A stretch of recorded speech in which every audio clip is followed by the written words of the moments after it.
വിശുദ്ധ ഖുർആനിലെ സൂറത്തുൽ ബഖറയിൽ 158 ഒരു വചനം, ഇന്ന സ്വഫ വൽ മർവത്ത മിൻ ശആഇരില്ലാഹ്, തീർച്ചയായും സ്വഫയും മർവയും അള്ളാഹുവിൻ്റെ ശആഇർ ആണ് എന്നാണ്. സൂറത്തുൽ ഹജ്ജിൽ അല്ലാഹു സുബ്ഹാനഹു തആല പരിചയപ്പെടുത്തി, വൽ ബുദന ജഅൽനാഹാ ലക്കും മിൻ ശആഇരില്ലാഹി ലക്കും. ഈ രണ്ട് സൂറത്തിലും അല്ലാഹു സുബ്ഹാനഹു തആല പരാമർശിച്ച സംഗതി അള്ളാഹുവിൻ്റെ ശആഇർ എന്നാണ്. ശആഇറുല്ലാഹ് എന്ന് പറഞ്ഞാൽ എന്താണ് അതുകൊണ്ടുള്ള ഉദ്ദേശം? അതിന് ഏകദേശമുള്ള അറബി ഭാഷ ആണ് നമ്മൾ പറയാറുള്ളത് അള്ളാഹുവിൻ്റെ മതചിഹ്നങ്ങൾ എന്നാണ്. എന്നാൽ പണ്ഡിതന്മാർ ശആഇറുല്ലാഹ് അല്ലെങ്കിൽ ശിആറുല്ലാഹ്, അള്ളാഹുവിൻ്റെ ചിഹ്നങ്ങൾ എന്ന് പറഞ്ഞാൽ അതിന് കൊടുത്ത നിർവചനം, കുല്ലു മാ ഹറമല്ലാഹു വകറമ മിനൽ അശ്ഹുരി വൽ അയ്യാമിൽ ഫാദില വൽ അമാകിനി വൽ ഔഖാത്തി വൽ അഷ്യാഇ എന്ന അല്ലാഹു സുബ്ഹാനഹു തആല ആദരിക്കുകയും പവിത്രമാക്കുകയും ചെയ്ത മാസങ്ങൾ, ദിവസങ്ങൾ, സമയങ്ങൾ, സ്ഥലങ്ങൾ, വസ്തുക്കൾ, ഇവയാണ് ശആഇറുല്ലാഹ് എന്ന് ഖുർആന്റെ ഭാഷയിൽ പറഞ്ഞത്. സൂറത്തുൽ ബഖറയിൽ സ്വഫയും മർവയും അള്ളാഹുവിൻ്റെ ശആഇറാണ് എന്ന് പറഞ്ഞു. മാത്രവുമല്ല, അള്ളാഹു സുബ്ഹാനഹു തആല ശആഇറുല്ലാഹ് എന്ന് പറഞ്ഞപ്പോൾ അള്ളാഹു എന്ന സിഫത്തിലേക്ക് ചേർത്തിയാണ് പറഞ്ഞത് എന്നർത്ഥം. അപ്പോൾ നമ്മൾ അതൊരു അടിസ്ഥാന വിഷയമാണ്. അള്ളാഹു എന്ന പേരിലേക്ക് അള്ളാഹു സ്വന്തം എന്ത് ചേർത്തി പറഞ്ഞാലും അതിനത്രയും പവിത്രതയുണ്ട് എന്നാണ്. ഇപ്പം ഇബാദുർ റഹ്മാൻ എന്ന് ഖുർആനിലുണ്ട്. പരമകാരുണ്യകനായ കാരുണ്യവാന്റെ അടിമകൾ എന്നാണ്. അവിടെ റഹ്മാൻ എന്ന നാമത്തിലേക്കാണ് അള്ളാഹു ചേർത്തി പറഞ്ഞത്. ഇവിടെ അങ്ങനെയല്ല. ശആഇറുല്ലാഹ്, അള്ളാഹു എന്ന അള്ളാഹു തനിക്ക് വേണ്ടി സ്വയം സ്വീകരിച്ച പേരാണ് അല്ലാഹ് എന്നുള്ളത്. അതുകൊണ്ട് അതിലേക്ക് എന്ത് ചേർത്തി പറഞ്ഞാലും അത്രയും മഹത്വമുണ്ട് എന്നാണ് പറഞ്ഞതിൻ്റെ അർത്ഥം. അപ്പം ഇവിടെ മതചിഹ്നങ്ങൾ അള്ളാഹു ചേർത്തി പറഞ്ഞത് അള്ളാഹു എന്ന സിഫത്തിലേക്കാണെന്നർത്ഥം. അപ്പം രണ്ടാമത് ഖുർആൻ പറഞ്ഞു, ഈ മതചിഹ്നങ്ങളോടുള്ള ഒരു മുസ്ലിമിൻ്റെ സമീപനം എന്തായിരിക്കണം? സൂറത്തുൽ ഹജ്ജിൽ പറയുന്നു, ذَلِكَ وَمَنْ يُعَظِّمْ شَعَائِرَ اللَّهِ فَإِنَّهَا مِنْ تَقْوَى الْقُلُوبِ. ഹൃദയത്തിൽ തഖ്വയുള്ളവർക്ക് മാത്രമാണ് അള്ളാഹുവിൻ്റെ ചിഹ്നങ്ങളെ ആദരിക്കാൻ കഴിയുകയുള്ളൂ എന്നാണ്.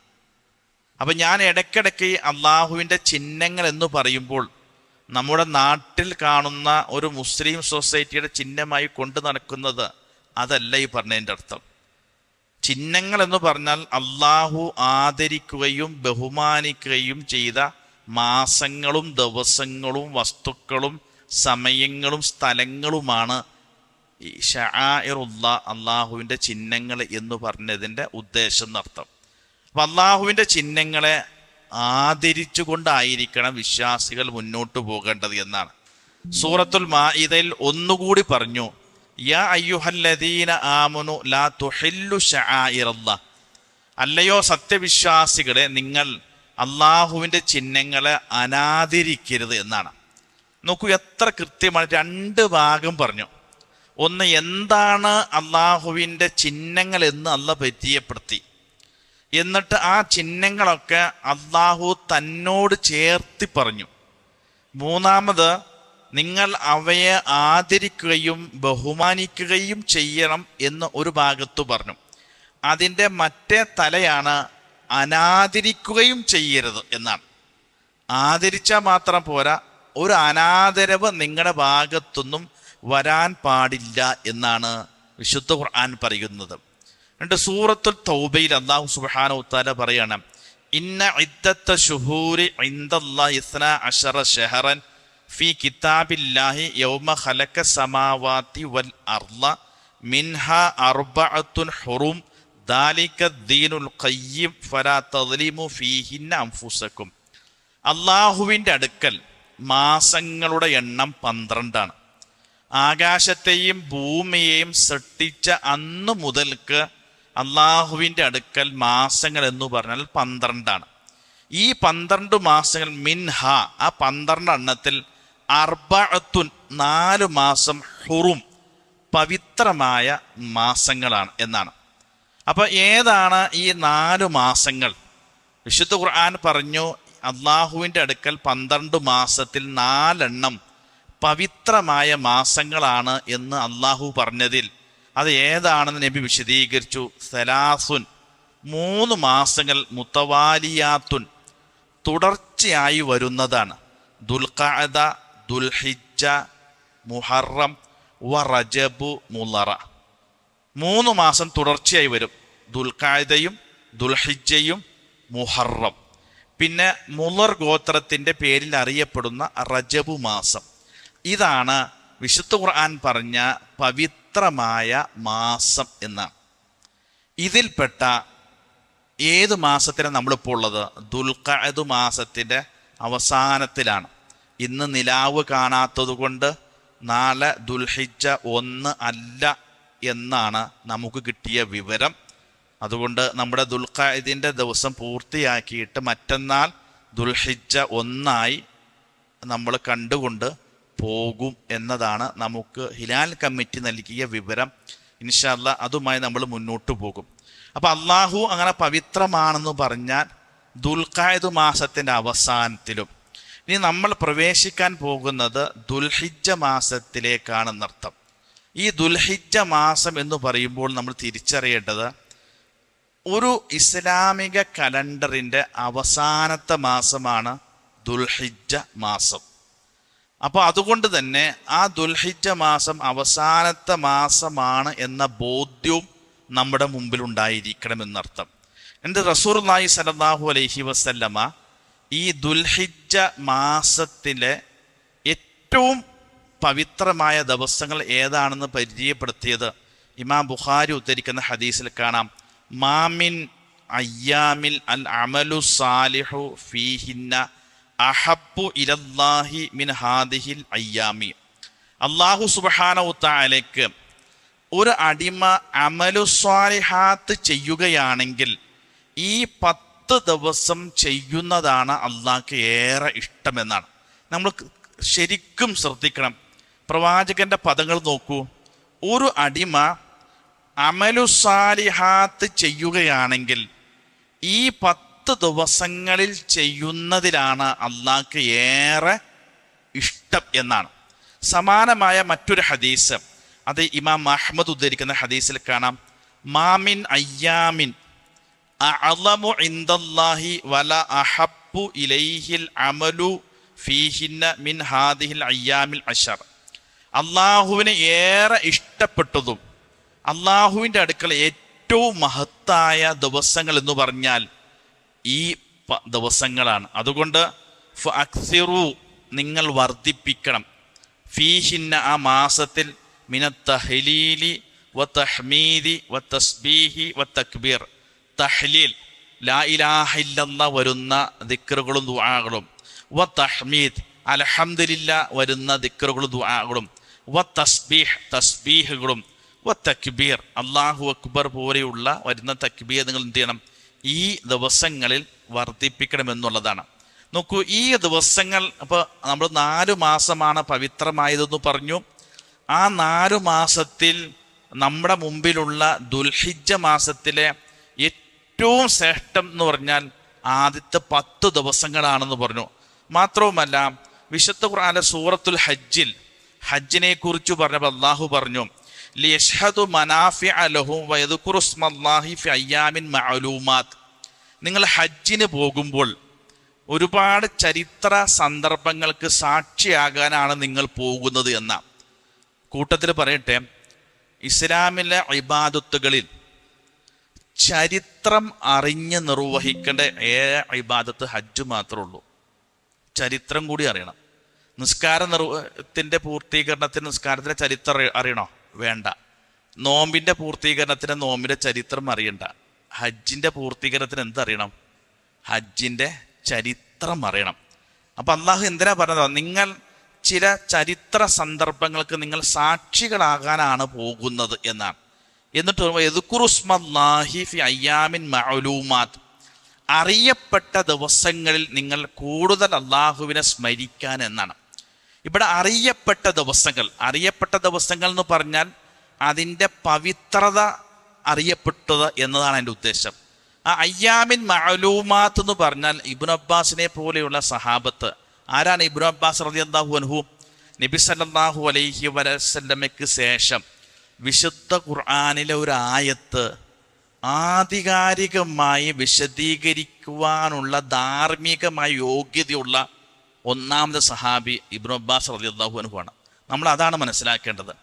ഇബ്നു അബ്ബാസ് റളിയല്ലാഹു അൻഹു പറയുമ്പോൾ ഒരു സഹാബി എന്നല്ല, പ്രവാചക തിരുമേനി സല്ലല്ലാഹു അലൈഹി വസല്ലമ കഴിഞ്ഞാൽ വിശുദ്ധ ഖുർആനിലെ ഒരു ആയത്ത് ആധികാരികമായി വിശദീകരിക്കുവാനുമുള്ള യോഗ്യത ആർക്കാണ്? ഇബ്നു അബ്ബാസ് റളിയല്ലാഹു അൻഹുവിനാണ്. അത് എങ്ങനെ കിട്ടിയതാണ്? ഒന്ന്, നബി സല്ലല്ലാഹു അലൈഹി വസല്ലമ പ്രാർത്ഥിച്ച് കിട്ടിയതാണ്. നബി പ്രത്യേകമായി, നബിക്ക് ദീർഘദൃഷ്ടി ഉണ്ടായിരുന്നു ഇബ്നു അബ്ബാസ് റളിയല്ലാഹു അൻഹുവിനെ കുറിച്ചിട്ട്. അതുകൊണ്ടാണ് റഈസുൽ മുഫസ്സിരീൻ, വിശുദ്ധ ഖുർആൻ വ്യാഖ്യാനിക്കുന്നവരുടെ നേതാവ് എന്നാണ് ഇബ്നു അബ്ബാസ് റളിയല്ലാഹു അൻഹുവിനെ കുറിച്ച് പറഞ്ഞത്. അതുകൊണ്ടാണ് ഇദാ ജാഅ നസ്റുല്ലാഹി വൽ ഫത്ഹ് എന്ന ആയത്ത് ഇറങ്ങിയപ്പോൾ ഉമർ റളിയല്ലാഹു അൻഹു പലവരോടും ചോദിച്ചു, ആ ആയത്തിൻ്റെ ഉദ്ദേശം എന്താണ്? പലവരും പറഞ്ഞു അത് മക്കാ വിജയമാണ് എന്നെല്ലാം പറഞ്ഞു. അവസാനമാണ് ഉമർ റളിയല്ലാഹു അൻഹു അബ്ദുല്ലാഹി ഇബ്നു അബ്ബാസിനോട് ചോദിച്ചു, എന്താണ് താങ്കളുടെ അഭിപ്രായം എന്നാ. നോക്കൂ, നബി സല്ലല്ലാഹു അലൈഹി വസല്ലമ മരണപ്പെടുമ്പോൾ വളരെ ചെറുപ്പമാണ്, 16-17 വയസ്സ് മാത്രമേ ഇബ്നു അബ്ബാസ് റളിയല്ലാഹു അൻഹുവിനുള്ളൂ. അപ്പോൾ ഇബ്നു അബ്ബാസ് റളിയല്ലാഹു അൻഹു ആണ് പറഞ്ഞത് ആയത്തിൻ്റെ ഉദ്ദേശം പ്രവാചകന്റെ വിട പറച്ചിലാണ് എന്നാണ്. ദീൻ പൂർത്തിയായാൽ പിന്നെ നബിയുടെ ആവശ്യമില്ലല്ലോ. ദീൻ പൂർത്തിയായ നബിക്കുള്ള ഡ്യൂട്ടി എന്ന് പറഞ്ഞാൽ ദീൻ പൂർത്തിയാക്കലാണ്. അത് പൂർത്തിയായ പിന്നെ നബിയുടെ ആവശ്യമില്ല. അപ്പം നബി യാത്ര പറയുന്നു എന്നതാണ് അതിൻ്റെ ഉദ്ദേശം. അതായിരുന്നു അതിൻ്റെ ഉദ്ദേശം എന്ന് സഹാബത്ത് പിന്നീട് പറയുകയാണ്. അപ്പം ഈ ആയത്തിൽ അയ്യാമിൻ മഅലൂമാത്ത് എന്ന് പറഞ്ഞാൽ ഇബ്നു അബ്ബാസ് റളിയല്ലാഹു അൻഹു പറയുകയാണ് അത് ദുൽഹിജ്ജയിലെ ആദ്യത്തെ 10 ദിവസങ്ങളാണെന്ന്. വൽ ഫജർ വലയാലിൻ അശർ, പ്രഭാതം തന്നെയാണ് സത്യം, 10 ദിനങ്ങൾ തന്നെയാണ് സത്യം എന്ന് പറഞ്ഞു. ആ 10 ദിനങ്ങൾ എന്ന് പറഞ്ഞപ്പോഴും അബ്ദുല്ലാഹി ഇബ്നു ഉമർ റളിയല്ലാഹു അൻഹു അതുപോലെ ഇബ്നു അബ്ബാസ് റളിയല്ലാഹു അൻഹു എന്നവരൊക്കെ പറഞ്ഞു അതും ഉദ്ദേശം ദുൽഹിജ്ജയിലെ 10 നോക്കി, ഈ ആയത്തിനൊരു പ്രത്യേകതയുണ്ട്. പ്രഭാതം തന്നെയാണ് സത്യം. അള്ളാഹു ഒരു കാര്യത്തെ പിടിച്ച് സത്യം ചെയ്തിട്ടുണ്ടെങ്കിൽ അത്ര ഗൗരവപ്പെട്ട സംഗതിയായിരിക്കും എന്നർത്ഥം. അള്ളാഹു എല്ലാത്തിനെയും സത്യം. അള്ളാഹുവിൻ്റെ പ്രത്യേകത, അള്ളാഹുവിൻ്റെ സൃഷ്ടികളെ കൊണ്ടേ സത്യം ചെയ്യുള്ളൂ. അതാണ് അള്ളാഹിൻ്റെ പ്രത്യേകത. കാരണം ഒരു സൃഷ്ടി വൈഭവമാണ് സൃഷ്ടാവിനെ തിരിച്ചറിയുക. അപ്പം അള്ളാഹു പറയാണ് വലയാലിൻ അശർ, 10 ദിവസങ്ങൾ തന്നെയാണ് സത്യം എന്ന് പറഞ്ഞാൽ സഹാബത്ത് പറഞ്ഞു അത് ദുൽഹിജ്ജയിലെ ആദ്യത്തെ 10 ദിവസങ്ങളാണ്. അപ്പം നോക്കൂ, ഇവിടെ എല്ലാം പറഞ്ഞതിൽ അള്ളാഹു സത്യം ചെയ്തു എടുത്തു പറഞ്ഞ ദിവസങ്ങൾ, അറിയപ്പെട്ട ദിവസങ്ങൾ എന്നൊക്കെ പറഞ്ഞതിൽ അതിൻ്റെ ഉദ്ദേശങ്ങൾ മുഴുവൻ ഈ പറഞ്ഞതുപോലെയുള്ള ദുൽഹിജ്ജയിലെ ആദ്യത്തെ 10 ദിവസങ്ങളാണ്. അപ്പം എന്തുകൊണ്ടാണ് ഈ ദിവസങ്ങൾക്ക് ഇത്ര മഹത്വം വരാൻ കാരണമെന്ന് ഇബ്നു ഹജർ അസ്ഖലാനി റഹിമഹുല്ല എന്ന് പറഞ്ഞാൽ നമ്മുടെ കയ്യിലുള്ള സ്വഹീഹുൽ ബുഖാരിയുടെ ഏറ്റവും ആധികാരിക വിശദീകരണം എഴുതിയ പണ്ഡിതനാണ് ഇബ്നു ഹജർ അസ്ഖലാനി റഹിമഹുല്ല. അദ്ദേഹം പറയുന്നുണ്ട് എന്തുകൊണ്ടാണ് ഇത്രയും ശ്രേഷ്ഠത വരാൻ കാരണം. അന്ന സബബ ഫി ഇംതിയാസി അശരി ദിൽഹിജ്ജ, ദിൽഹിജ്ജ 10 ഇത്ര മഹത്വം വരാൻ കാരണം ഹുവ ഇജ്തിമാ ഉമ്മഹാത്തിൽ ഇബാദാത്തി ഫീഹ, ഇസ്ലാമിലെ ഒട്ടുമിക്ക ഇബാദത്തുകളൊക്കെയും ഒരുമിച്ച് കൂടുന്നത് ഈ 10 ദിവസങ്ങളിൽ മാത്രമാണെന്നാണ്. വേറെ ഒരു ദിവസങ്ങളിലും ഇസ്ലാമിലെ എല്ലാ ഇബാദത്തുകളും നമസ്കാരം, നോമ്പ്, ഹജ്ജ്, ഉംറ, ബലി എന്ന് തുടങ്ങിയുന്ന ദാന, സ്വതക്ക എന്ന് തുടങ്ങുന്ന എല്ലാ ഇബാദത്തുകളും ഒരുമിച്ച് കൂടുന്നത് എപ്പോഴും മാത്രമേ ഉള്ളൂ? ഈ 10 ദിവസങ്ങളിൽ മാത്രമാണുള്ളൂ എന്ന. അതുകൊണ്ടാണ് അതിന് അത്രയും ശ്രേഷ്ഠത വന്നതെന്ന. കൂടെ തന്നെ ഷെയ്ഖുൽ ഇസ്ലാം ഇബ്നു തൈമിയ്യ റഹിമഹുല്ലാ പറയുന്നുണ്ട്. ഇത് നിങ്ങൾ ശരിക്കും ശ്രദ്ധിച്ചോ.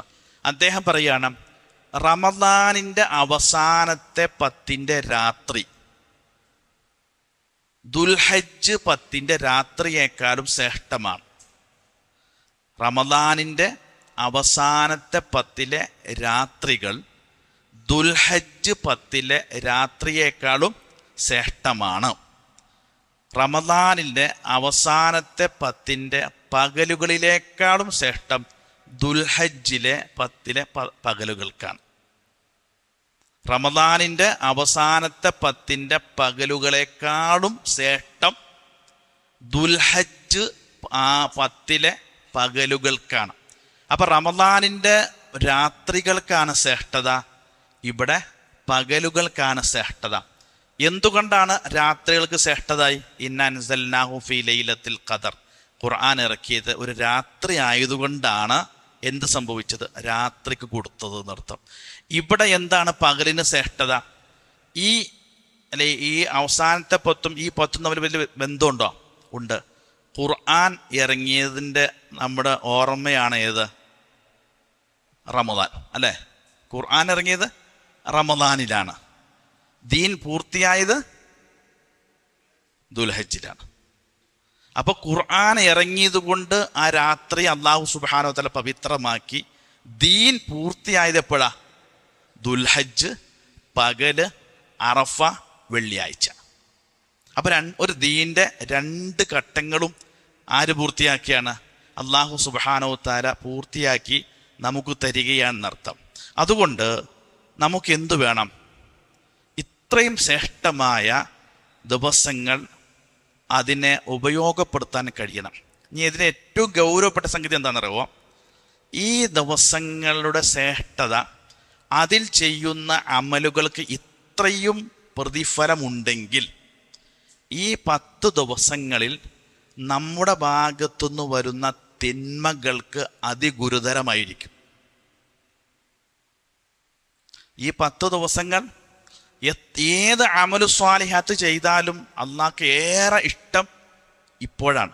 പക്ഷെ ഈ 10 ദിവസങ്ങളിൽ നമ്മുടെ ഭാഗത്തുനിന്ന് വരുന്ന തിന്മകളുടെ ഗൗരവവും കൂടൂന്നർത്ഥം.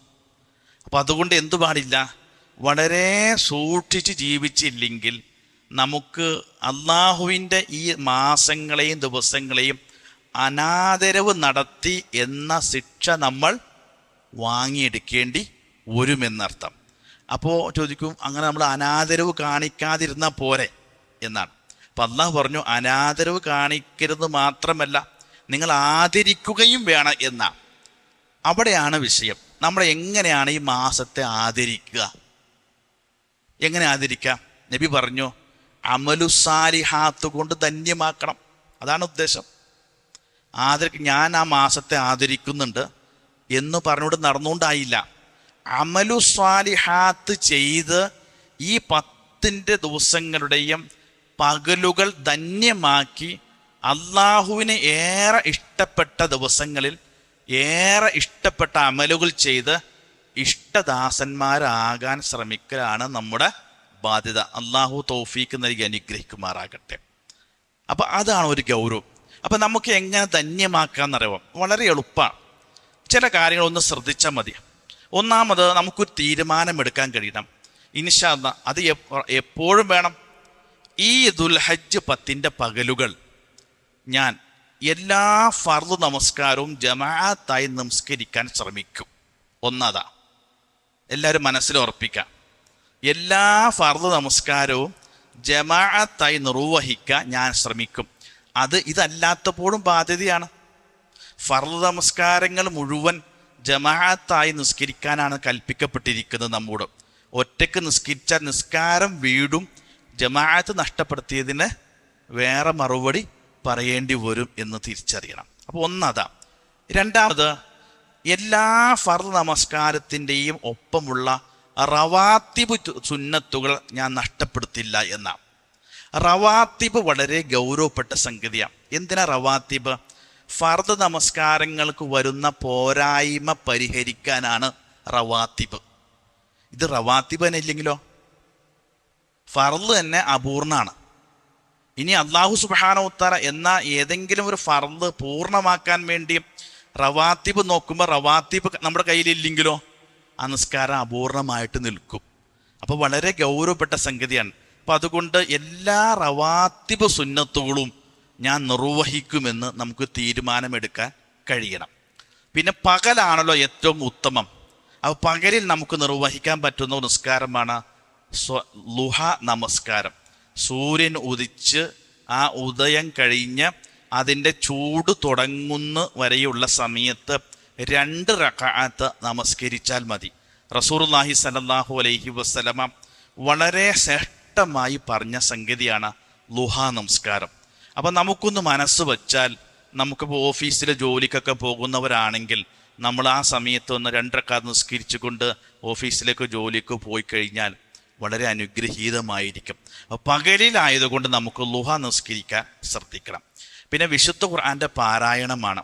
നമ്മൾ സാധാരണ മഗ്രിബ് നമസ്കാരത്തിന് ശേഷം ഓതുന്നവരൊക്കെ ഉണ്ടാകും, രാത്രി വീട്ടിൽ ഓതുന്നവരൊക്കെ ഉണ്ടാകും. പക്ഷേ പകലായതുകൊണ്ട് ഇന്നൽ ഖുർആനൽ ഫജരി കാന മഷ്ഹൂദ, ഫജറിൻ്റെ സുബഹിക്ക് ഉള്ള ഖുർആൻ്റെ പാരായണം നമുക്ക് സാക്ഷി നിൽക്കുമെന്ന് പറഞ്ഞതുകൊണ്ട് എന്തു വേണം? സുബഹി നമസ്കാരാനന്തരവും കൂടി, സുബഹി നമസ്കാരത്തിന് ശേഷവും കൂടി ഖുർആൻ ഓതാൻ നമ്മൾ പരിശ്രമിക്കണം. അപ്പം നമുക്ക് എന്തായി? ഖുർആനുമായി ബന്ധപ്പെട്ട സംഗതികളായി. പിന്നെ നബി പറഞ്ഞു, നിങ്ങൾ തസ്ബീഹും തഹ്ലീലും വർദ്ധിപ്പിക്കണം. തസ്ബീഹ് എന്ന് പറയുന്ന എത്രയോ തസ്ബീഹ് ഉണ്ടെന്നറിയുമോ? എത്രയോ സുബ്ഹാനല്ലാഹി വബിഹംദിഹി സുബ്ഹാനല്ലാഹിൽ അദീം, സുബ്ഹാനല്ലാഹ് വൽഹംദുലില്ലാഹ് വലാ ഇലാഹ ഇല്ലല്ലാഹു അല്ലാഹു അക്ബർ കബീറ വൽഹംദുലില്ലാഹി കസീറ എന്ന് തുടങ്ങുന്ന ഒരുപാട് തസ്ബീഹ് വരുന്ന ലാ ഇലാഹ ഇല്ലാ അന്ത സുബ്ഹാനക ഇന്നി കുന്തു മിനൽ ളാലിമീൻ, സുബ്ഹാനല്ലാഹി വബിഹംദിഹി അദദ ഖൽഖി വറിളാ നഫ്സി വസിനത അർശി വമിദാദ കലിമാതിഹി എന്ന് തുടങ്ങുന്ന തസ്ബീഹുകളൊക്കെ ഉണ്ട്. ഈ തസ്ബീഹിന് മറ്റൊരു പ്രത്യേകതയുണ്ട്.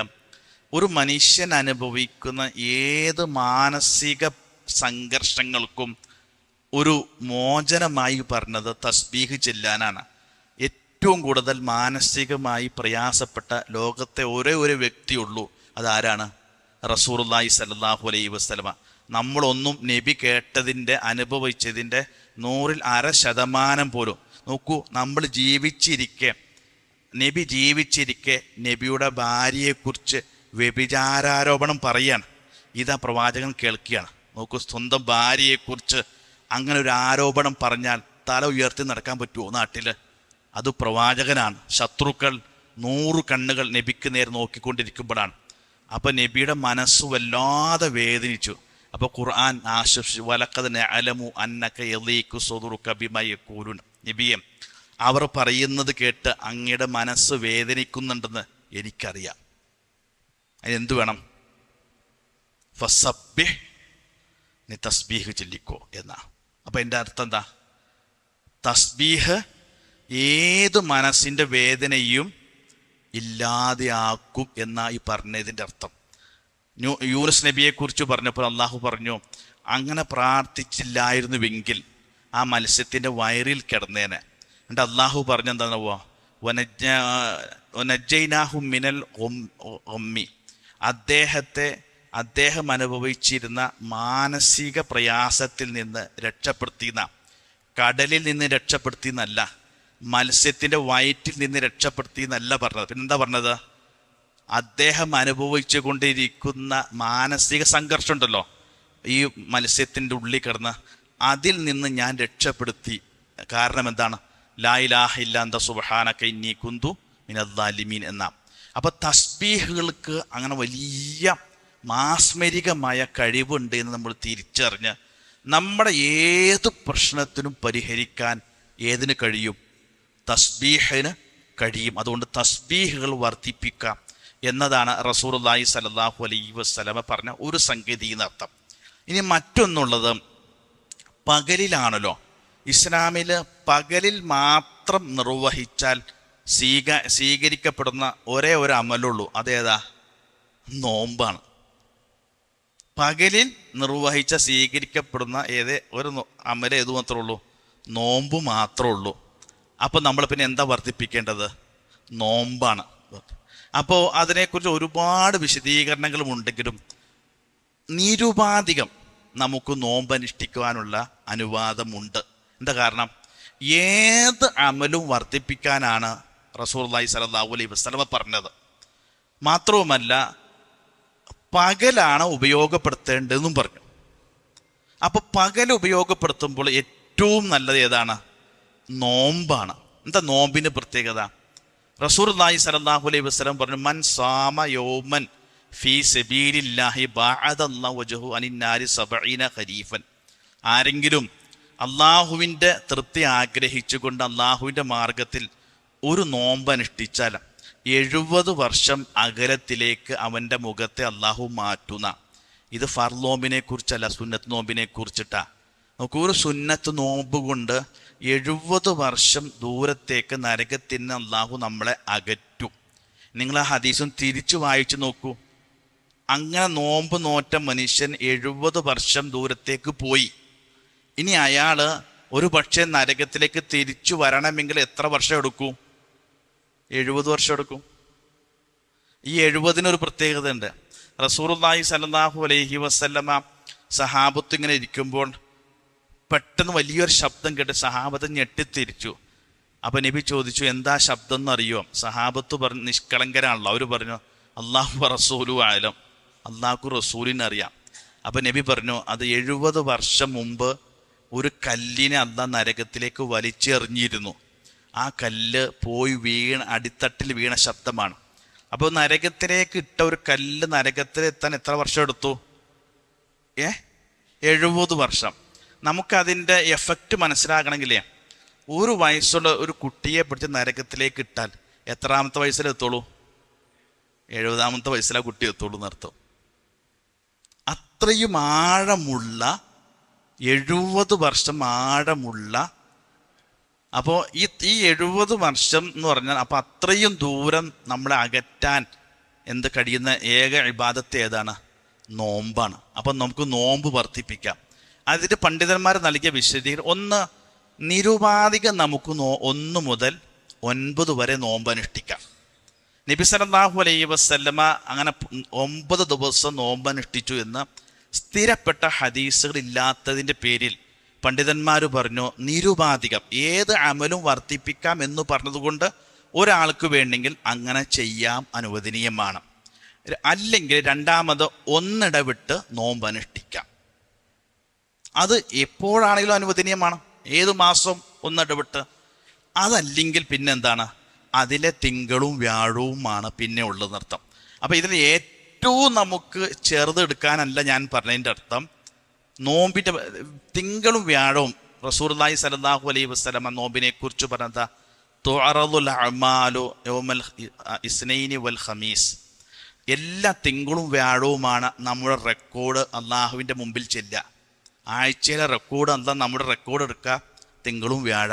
അപ്പം നബി പറയാണ്, ഉഹിബ്ബു അയ്യോ അറള അമലി വന സ്വാഇമിൻ. നോമ്പുകാരനായിരിക്കെ എൻ്റെ റെക്കോർഡ് അള്ളാഹ് തുറക്കാനാണ് ഞാൻ ആഗ്രഹിക്കുന്നത് അർത്ഥം. നിങ്ങൾ ആലോചിച്ച് നോക്കൂ, നമ്മുടെ റെക്കോർഡ് അള്ളാഹ് ഇങ്ങനെ എടുക്കുമ്പോൾ മലക്ക് പറയും, അയാൾക്ക് നോമ്പാണ് കേട്ടോ എന്നാണ്. മനസ്സിൻ്റെ റെക്കോർഡെന്ന് പറയുമ്പോൾ മലക്ക് പറയും, ഇന്ന് അയാൾക്ക് നോമ്പാണ് എന്ന് പറയുന്ന. അപ്പം നോമ്പുകാരനായിട്ട് എൻ്റെ റെക്കോർഡ് എടുക്കാനാണ് എൻ്റെ ആഗ്രഹം എന്ന് റസൂലുള്ളാഹി സ്വല്ലല്ലാഹു അലൈഹി വസല്ലമ പറഞ്ഞുകൊണ്ട് നമുക്ക് എന്ത് ചെയ്യാം? ആ നിലക്കും ഉപയോഗപ്പെടുത്താം.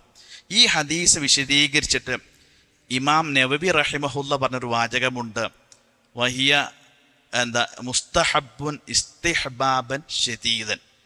ഈ ദിവസങ്ങൾ നോമ്പ് അനുഷ്ഠിക്കൽ വളരെ പ്രാധാന്യമുള്ള സുന്നത്താണ് എന്നാണ് ഇമാം നവവി റഹിമഹുല്ല പറഞ്ഞതെന്നർത്ഥം. അപ്പോൾ നമുക്ക് നിരുപാധികം ആ രൂപത്തിൽ നോമ്പ് അനുഷ്ഠിച്ചുകൊണ്ട് ഈ ദിവസങ്ങൾ എന്ത് ചെയ്യാം? ഉപയോഗപ്പെടുത്താം എന്നതാണ് നമ്മൾ ആ പകൽ ചെയ്യേണ്ട ഏറ്റവും വലിയ ഒരു സൽക്കർമ്മമായി നമ്മൾ കാണേണ്ടതെന്നർത്ഥം. അങ്ങനെ നമ്മൾ അത് കഴിഞ്ഞ് വരുമ്പോൾ പിന്നെ നമ്മുടെ മുമ്പിലുള്ളത് യൗമു അറഫയാണ് എന്നർത്ഥം.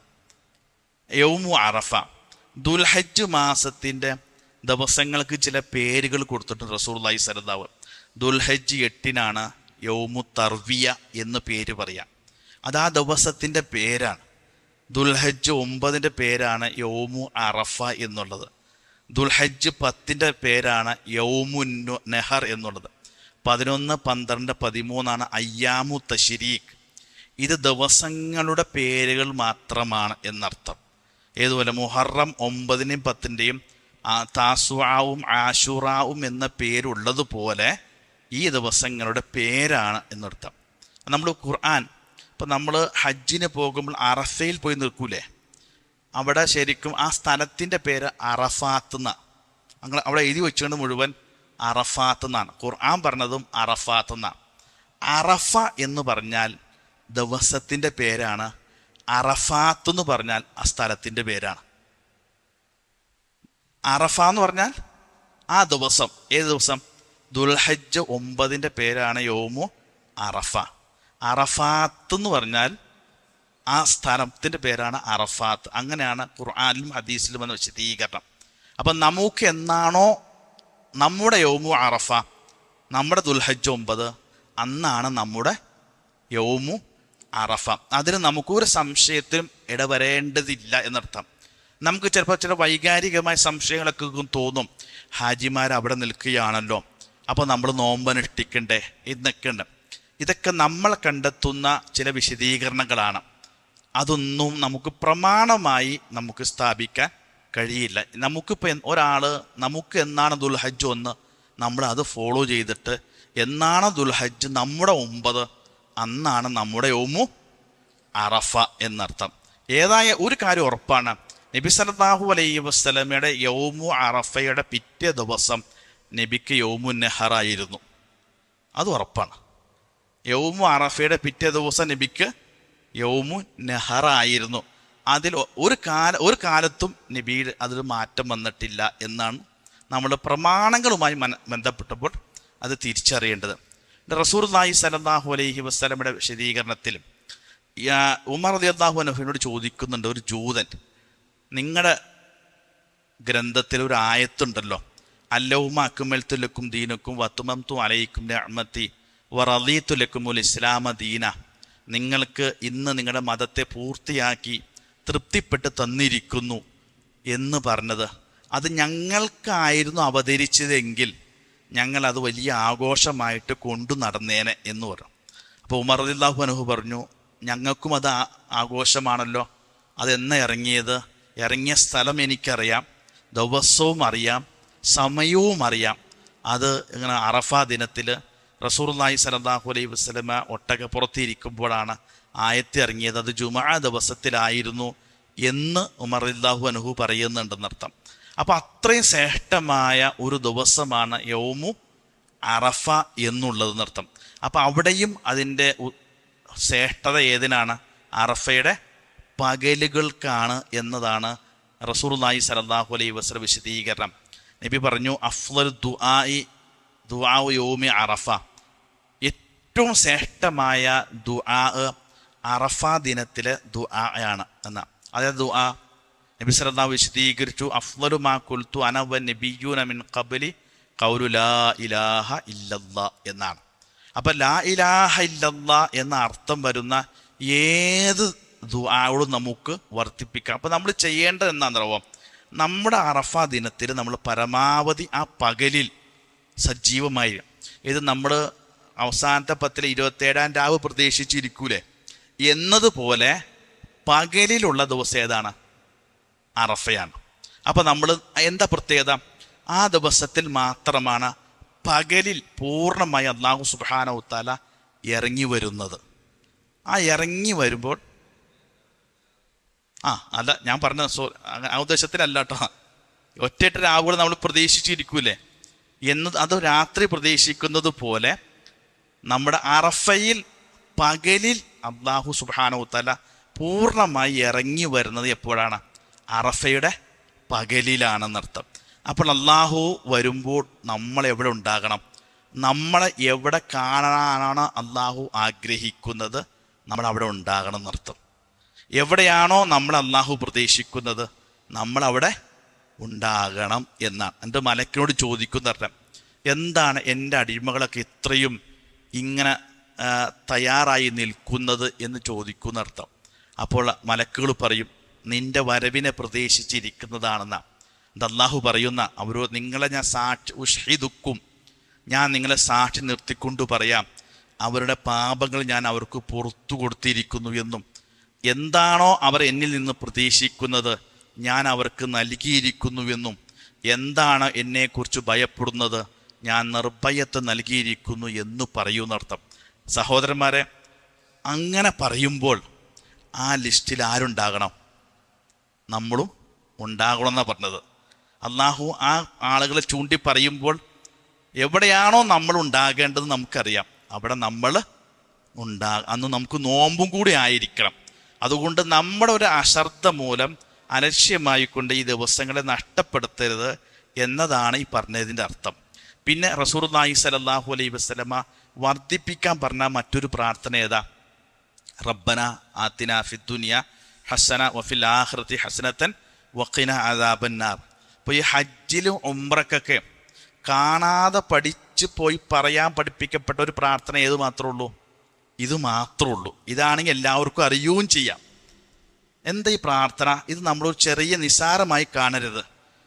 ഒരു മനുഷ്യൻ ഒരു ദിവസം ഇത് മാത്രം പ്രാർത്ഥിച്ചോളൂ, വേറെ ഒന്നും പ്രാർത്ഥിച്ചില്ലെങ്കിലും അയാൾക്ക് ഇത് മതി.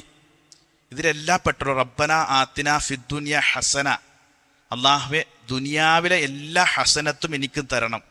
വഫിൽ ആഖിറതി ഹസനത്തൻ വഖിന അദാബന്നാർ, പരലോകത്ത് ഹസനത്തും തരണം, നരകത്തിൽ നിന്ന് രക്ഷപ്പെടുത്തുകയും വേണം. ഒരു മനുഷ്യൻ ഇത് പ്രാർത്ഥിച്ചാൽ അയാൾക്കത് മതിയാകുമെന്നാണ്. ഈ പ്രാർത്ഥന ശക്തി എന്താണെന്നറിയുക? ഇമാം ബുഖാരി ഉദ്ധരിക്കുന്ന ഒരു ഹദീസ് കാണാൻ സാധിക്കും. അനസ് ഇബ്നു മാലിക് റളിയല്ലാഹു അൻഹു പറയുകയാണ്, ഒരു മനുഷ്യൻ രോഗിയായി കിടക്കുന്നുണ്ടെന്ന് നബിക്ക് വിവരം കിട്ടി. ആ നബി സല്ലല്ലാഹു അലൈഹി വസല്ലമ ആ മനുഷ്യനെ കാണാൻ പോവുകയാണ്. കൂട്ടത്തിൽ അനസ് ഇബ്നു മാലിക് ഉണ്ട് പോകുന്നത്. അങ്ങനെ ചെന്നപ്പോൾ അനസ് ഇബ്നു മാലിക് പറയാം, ഈ രോഗിയായ മനുഷ്യൻ രോഗം പിടിപെട്ട് കൈകാലുകളൊക്കെ ഉണങ്ങിയിട്ട് ഈ പക്ഷിക്കുഞ്ഞുങ്ങളുടെ കൈകാലുകൾ പാടെ ദുർബല, അങ്ങനെയായി ആ മനുഷ്യൻ. അപ്പം നബി സല്ലല്ലാഹു അലൈഹി വസല്ലം ചോദിച്ചു, ഹൽ കുന്ത ദഅൗതല്ലാഹ ബിശൈഇൻ, നിങ്ങൾ അള്ളാഹുവിനോട് പ്രാർത്ഥിക്കുന്ന കൂട്ടത്തിൽ വേറെ എന്തെങ്കിലും പ്രാർത്ഥിച്ചിരുന്നോ കൂടുതലായിട്ട്? ഇങ്ങനെ എത്ര ഒരു ദയനീയമായ അവസ്ഥ. അപ്പം ആ മനുഷ്യൻ പറഞ്ഞു, ഞാൻ പ്രാർത്ഥിക്കുന്ന കൂട്ടത്തിൽ ഒരു കാര്യം കൂടുതലായി പ്രാർത്ഥിച്ചിരുന്നു എന്നാ. അതെന്താണെന്നറിയാം? അല്ലാഹുമ്മ മാ കുന്ത മുആകിബി ബിഹി ഫിൽ ആഖിറതി ഫഅജ്ജിൽ ലി ഫിദ്ദുനിയ, അല്ലാഹുവേ പരലോകത്ത് എന്നെ ശിക്ഷിക്കാൻ നീ തീരുമാനിച്ചിട്ടുണ്ടെങ്കിൽ അത് ഇവിടെ വച്ച് ശിക്ഷിച്ചോ എന്ന് ഞാൻ പ്രാർത്ഥിച്ചിരുന്നു എന്നാണ്. നോക്കൂ, അപ്പം നബിക്കാട് കോപം വന്നു. ഇങ്ങനെ പ്രാർത്ഥിക്കാൻ പാടുണ്ടോ? അല്ലാഹുവേ പരലോകത്ത് വരുമ്പോൾ നീ എന്നെ ശിക്ഷിക്കാൻ തീരുമാനിച്ചിട്ടുണ്ടെങ്കിൽ ആ ശിക്ഷ ഇവിടെ വച്ച് എന്നെ ശിക്ഷിച്ചോ എന്ന് ഞാൻ പ്രാർത്ഥിച്ചിരുന്നു എന്ന് പറഞ്ഞു. അപ്പം നബി സുബ്ഹാനല്ലാഹ്, നബിക്ക് വളരെ അത്ഭുതവുമായി. അങ്ങനെയൊക്കെ പ്രാർത്ഥിക്കാൻ പറ. ഇന്നക ലാ തസ്തതീഉ ഔ ലാ തുതീഉ, നിനക്ക് അത് താങ്ങാൻ കഴിയില്ല. നീ ഈ പ്രാർത്ഥിച്ച് ചോദിച്ച് അല്ലാഹു നിനക്ക് വല്ല ശിക്ഷയും തന്നാൽ നിനക്ക് താങ്ങാൻ കഴിയില്ലത് എന്ന് പറഞ്ഞ് നബി വളരെ ഗൗരവത്തോടു കൂടി അയാളെ പറഞ്ഞിട്ട് പറഞ്ഞു, നീ എന്താ പ്രാർത്ഥിക്കേണ്ടത്? റബ്ബന ആതിന ഫിദ്ദുനിയ ഹസന വഫിൽ ആഖിറതി ഹസനതൻ വഖിന അദാബന്നാർ എന്നല്ലേ പ്രാർത്ഥിക്കേണ്ടതെന്ന് പറഞ്ഞു. എന്നിട്ട് നബി തിരുത്തി ഇങ്ങനെ പ്രാർത്ഥിക്കാൻ പറഞ്ഞിട്ട് പോയി. പിന്നെ അനസ് ഇബ്നു മാലിക് പറയാണ്, ആ മനുഷ്യൻ പിന്നീട് ഞങ്ങൾ കാണുമ്പോൾ രോഗമൊക്കെ മാറി നല്ല ആരോഗ്യമുള്ള മനുഷ്യനായിട്ട് ഞാൻ കണ്ടു എന്ന് പറയുന്നുണ്ടെന്നർത്ഥം. ആലോചിച്ച് നോക്കൂ. അപ്പോൾ പ്രാർത്ഥിക്കും എന്ന് പറഞ്ഞാൽ നമ്മുടെ പ്രാർത്ഥന എപ്പോഴും പോസിറ്റീവായ രൂപത്തിലായിരിക്കണം. എതിരായി വരുന്ന രൂപത്തിലൊന്നും പ്രാർത്ഥിക്കാൻ, അങ്ങനെ പ്രാർത്ഥന നമുക്ക് താങ്ങാനുള്ള കരുത്തുണ്ടാവില്ലല്ലോ. അപ്പോൾ അത്രയും മഹത്വമുണ്ട് ഈ റബ്ബന ആതിന ഫിദ്ദുനിയ ഹസന വഫിൽ ആഖിറതി ഹസനതൻ വഖിന അദാബന്നാർ എന്ന പ്രാർത്ഥനയെക്കുറിച്ച് തന്നെ റസൂലുള്ളാഹി സ്വല്ലല്ലാഹു അലൈഹി വസല്ലമ വിശദീകരിച്ചതെന്നർത്ഥം. ഇനി അപ്പോൾ നമുക്ക് അങ്ങനെ പകലുകളൊക്കെ വളരെ ഉപയോഗപ്പെടുത്തിയിട്ട് ഈ അറഫയുടെ നോമ്പും കഴിഞ്ഞ് നമ്മൾ യൗമുൻ നെഹറിലേക്ക് പ്രവേശിക്കുകയാണ്. അന്നാണ് നമ്മൾ ബലിയറുക്കുന്നത്. ബലിയുടെ കൂട്ടത്തിൽ നമ്മൾ പറയട്ടെ, നമ്മൾ ബലിയറുക്കുമ്പോൾ ഇസ്ലാമിലെ ഒരു ഇബാദത്താണ് ബലിട്ടോ. ഇന്ന സ്വലാത്തി വ നുസുക്കി വ മഹ്യായ വ മമാത്തി ലില്ലാഹി റബ്ബിൻ. നുസുക്ക് എന്ന് പറഞ്ഞാൽ എന്താ? ബലി. നമസ്കാരം പോലെ, നോമ്പ് പോലെ, ഹജ്ജ് പോലെ ഒരു ഇബാദത്താണ് ബലി, ഉളുഹിയത്ത്. ആ ഉളുഹിയത്ത് അതൊരു ഇബാദത്താണ് എന്ന രൂപത്തിൽ തന്നെ കാണണം എന്നർത്ഥം. നമ്മൾ ശ്രദ്ധിക്കാതെ പോകുന്ന ഒരു കാര്യം എന്താണെന്നറിയാമോ? ഇപ്പം നമ്മളൊക്കെയും ഈ ഷെയർ ചേരാനാണ്, ഷെയർ ചേരും. ഷെയർ ചേർന്നിട്ട് ശരിക്കും അതിൻ്റെ പൂർണ്ണത എന്താണെന്നറിയാമോ? നമുക്കൊരു ആത്മീയമായൊരു ബന്ധം വേണം. ഏതിനു പകരമാണ് നമ്മൾ നിർവഹിക്കാൻ പോകുന്നത്? ഇബ്രാഹിം നബി അലൈഹിസ്സലാത്തു വസ്സലാം തൻ്റെ കരളു പറിച്ചു കൊടുക്കുന്നതിൻ്റെ ഇരട്ടി വേദനയോട് കൂടിയിട്ടാണ് ഇസ്മായിൽ നബിയുടെ കഴുത്തിൽ കത്തിവയ്ക്കുന്നത്. അങ്ങനൊരു വൈകാരിക വേദന നമുക്കുണ്ടാകണം. എന്തറക്കുമ്പോൾ? നമ്മുടെ ബലിമൃഗത്തെ അറുക്കുമ്പോൾ.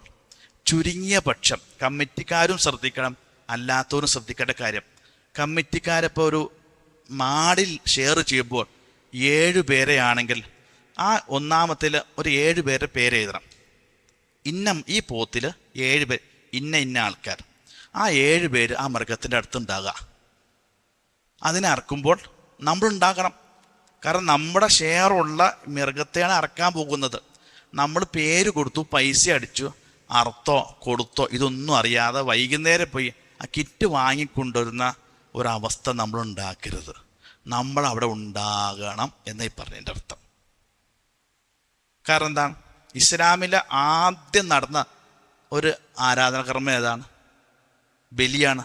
ആദം നബി അലൈഹി സ്വലാത്തു വസ്സലാമിൻ്റെ മക്കൾ ആദ്യം ചെയ്തത് ഇത് ഖറബ ഖുർബാൻ, ഒരു ബലിയാണ് ആദ്യം കൊടുത്തത്.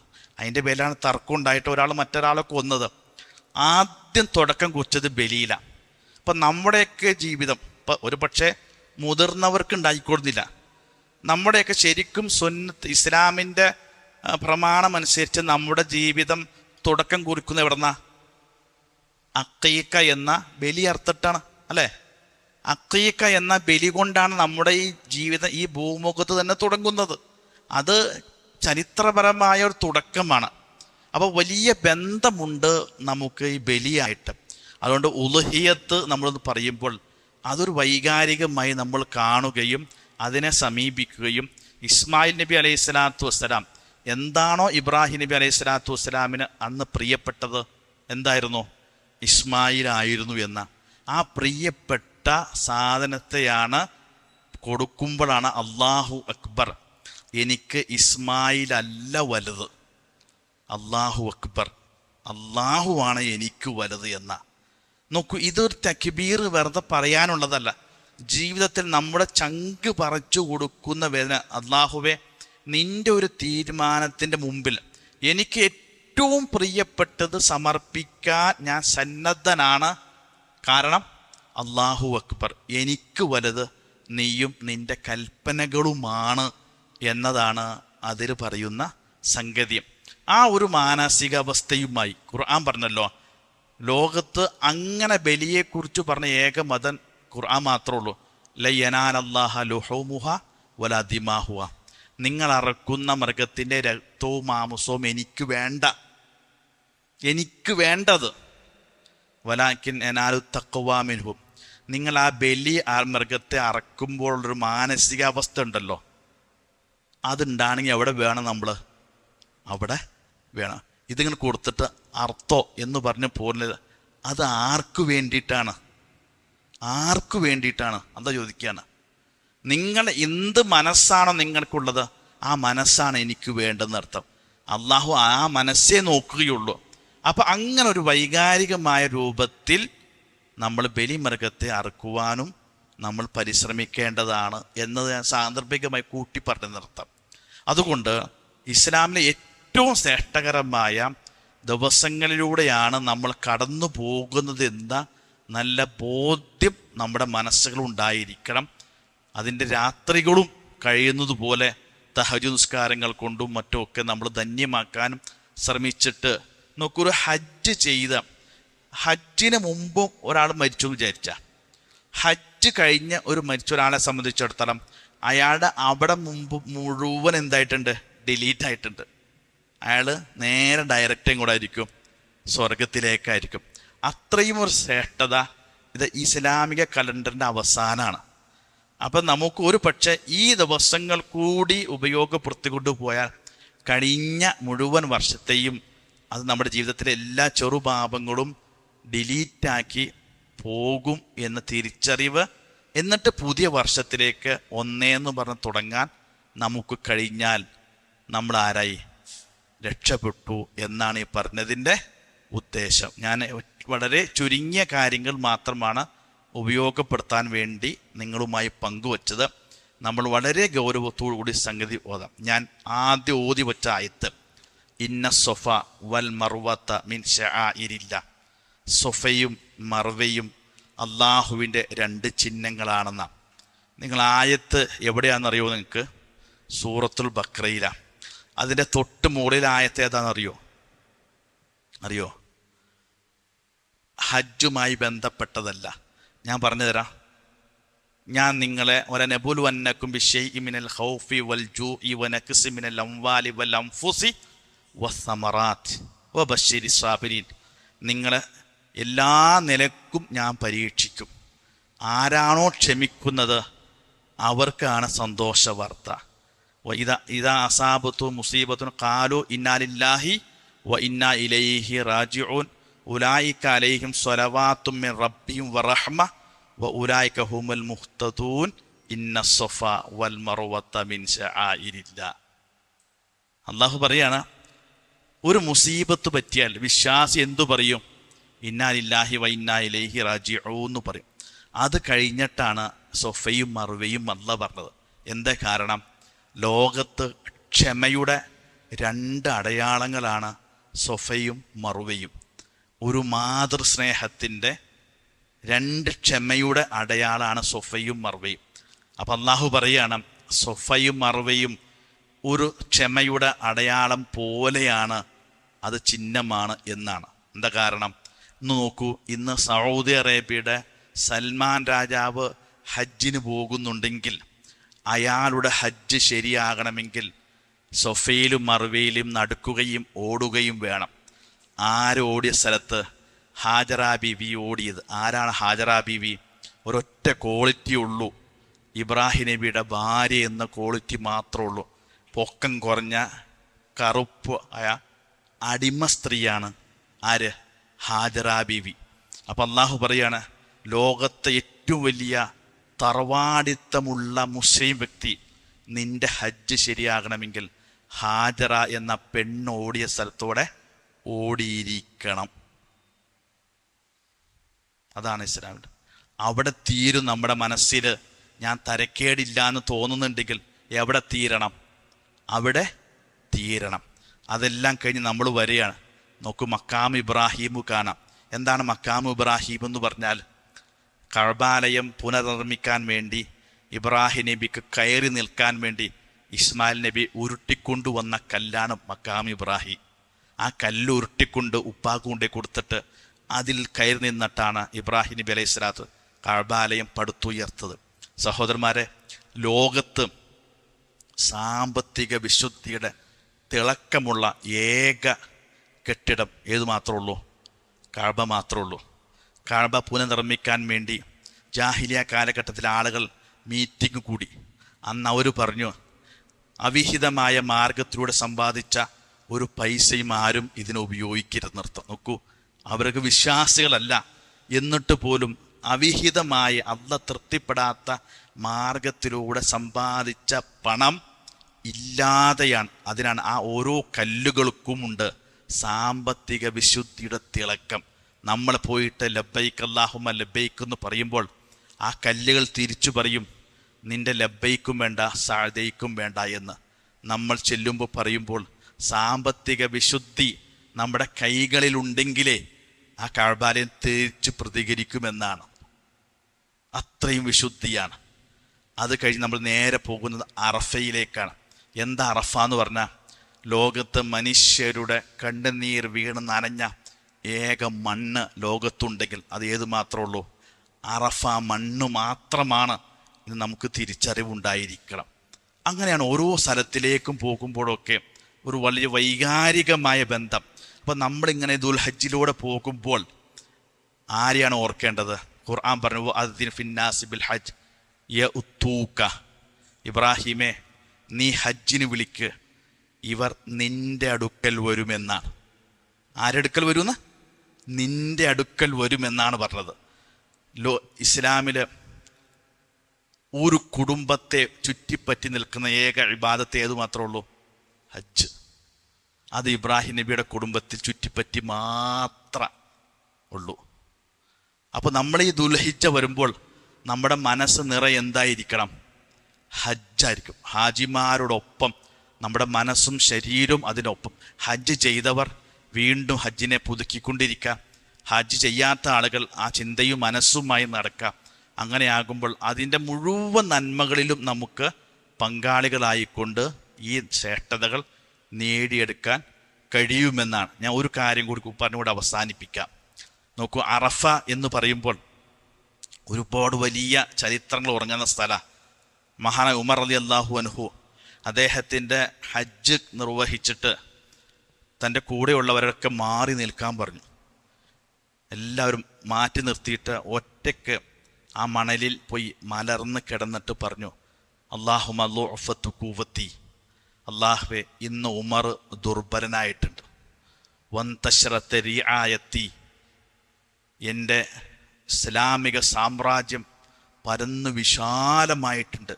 പണ്ടത്തെ ഉമറിൻ്റെ ശക്തിയൊന്നുമില്ല, ഉമർ ദുർബലനാണ്. അതുകൊണ്ട് ഫഖ്ബിളിനി ഇലൈക ബിലാ മുളയ്യിൻ വലാ മുബർരി, ഒരു വീഴ്ച എൻ്റെ പക്കൽ നിന്ന് വരുന്നതിന് മുമ്പ് എന്നെ സ്വീകരിക്കണം.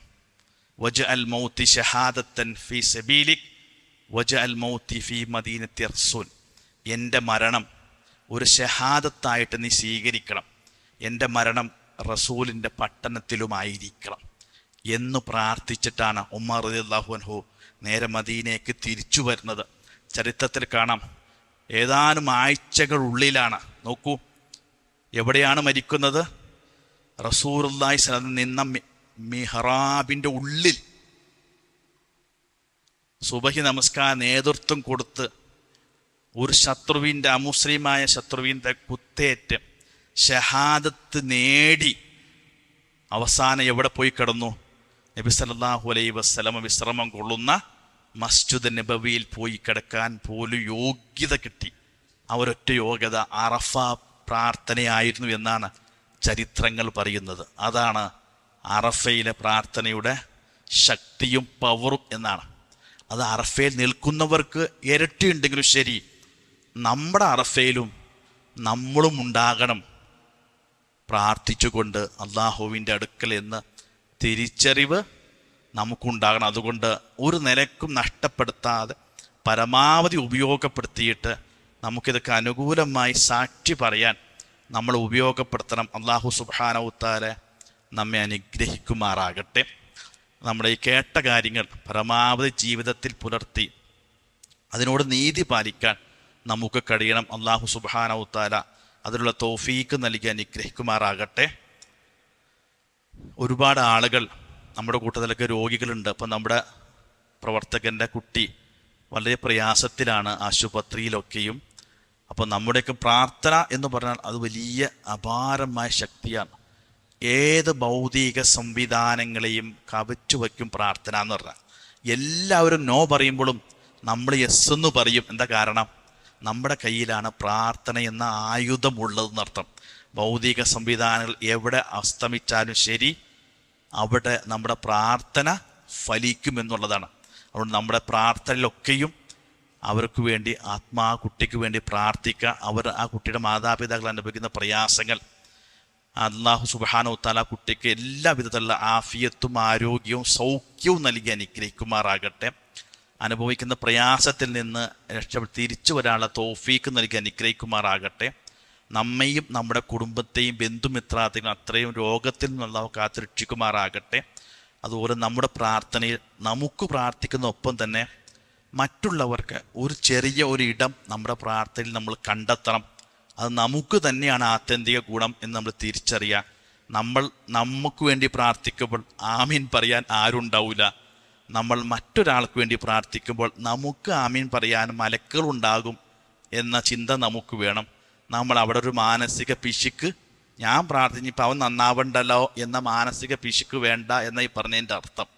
അള്ളാഹു സുബ്ഹാനഹു വ തആല നമ്മെ അനുഗ്രഹിക്കുമാറാകട്ടെ, സ്വർഗത്തിൽ ഒരുമിച്ച് കൂട്ടുമാറാകട്ടെ, നമ്മുടെ കുടുംബത്തിൽ ശാന്തിയും സമാധാനം സ്വസ്ഥതയും നൽകി അനുഗ്രഹിക്കുമാറാകട്ടെ. റബ്ബന ആതിനാ ഫിദ്ദുനിയ ഹസന വഫിൽ ആഖിറതി ഹസനതൻ വഖിനാ അദാബന്നാർ. റബ്ബന തഖബ്ബൽ മിന്നാ ഇന്നക അൻതസ് സമീഉൽ അലീം വതുബ് അലൈനാ ഇന്നക അൻതത് തവ്വാബുർ റഹീം. ആമീൻ ബി അർഹമതിക യാ അർഹമർ റഹീമീൻ. വസല്ലല്ലാഹു അലാ ഖൈരി ഖൽഖിഹി വസല്ലം. സുബ്ഹാന റബ്ബിക റബ്ബിൽ ഇസ്സത്തി അമ്മാ യസിഫൂൻ വസലാമുൻ അലൽ മുർസലീൻ വൽഹംദുലില്ലാഹി റബ്ബിൽ ആലമീൻ. അസ്സലാമു അലൈക്കും വറഹ്മത്തുള്ളാഹി വബറകാതുഹു.